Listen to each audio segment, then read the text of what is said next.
தேவனுடைய பரிசுத்த நாமத்திற்கு மகிமை உண்டாவதாக. இன்று நாம் தியானத்துக்கு எடுத்துக்கொள்ள இருக்கிறதான வேத வசனம் மத்தேயு எழுதின சுவிசேஷம் 5ஆம் அதிகாரம் 3-8 வசனங்களில், ஆவியில் எளிமை உள்ளவர்கள், இருதயத்தில் சுத்தம் உள்ளவர்கள் பாக்கியவான்கள். ஆமென். இங்கு எளிமையும் தாழ்மையும் ஒரு கிறிஸ்தவனின் இரு கண்கள் என்று நாம் குறிப்பிடலாம். எளிமை என்கிற தாழ்மை, சுத்தம் என்கிற தூய்மை, இரு நற்பண்புகள் பரலோக ராஜ்யம் பிரவேசிப்பதற்கும் இந்த தாழ்மையும் தூய்மையான என்ற பரிசுத்தமும் மிக அவசியம். நாம் அவருடைய அடிச்சுவடுகளான அவர்களை பின்பற்றும்படி நமக்கு முன் மாதிரியை இயேசு கிறிஸ்து வைத்து போனார். குறிப்பாக பரிசுத்த வேதத்தில் உள்ள சிறு புஸ்தகமாகிய ரூத் புஸ்தகத்தை நாம் படிக்கும்போது ரூத்தின் எளிமையும் தாழ்மையும் நமக்கு முன் உதாரணமாக குறிப்பிடப்படுகிறது. அவள் எளிமை மற்றும் பரிசுத்தமும் உள்ளவளாய் காணப்பட்டாள்.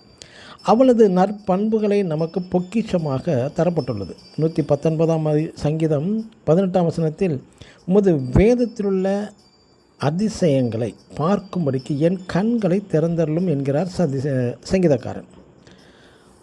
இன்று அநேக கிறிஸ்தவர்கள் ஆவிக்குரிய ஓட்டத்தில் ஓடுகிறார்கள். ஆனாலும் பரலோக ராஜ்யம் பிரவேசிப்பதற்கும் தேவனை யுகமாக தரிசிப்பதற்கும் உள்ள பேசிக் தகுதி எளிமை என்ற தாழ்மை, சுத்தம் என்கிற பரிசுத்தம் இல்லாமல் ஒருவனும் தேவனை தரிசிப்பது இல்லையே. அநேகர் ஊழியர்கள் கிறிஸ்துவுக்காக அநேக ஆராதனை நடத்தி ஜனங்களை பரவசப்படுத்தி எழுப்புதல் உண்டு பண்ணலாம். பெரிய பிரசங்கியாகவும் கூட, பெரிய தீர்க்கதரிசியாகவும் கூட ஜனங்கள் உங்களை அழைக்கலாம். மற்றும் வியாதியஸ்தரை நீங்கள் குணப்படுத்தலாம். அற்புத அடையாளங்களையும் கூட நீங்கள் செய்யலாம்.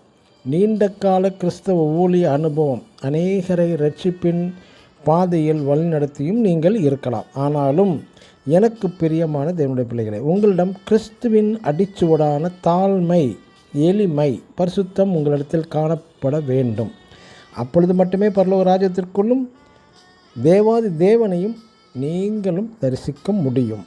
ஆமேன். God bless you.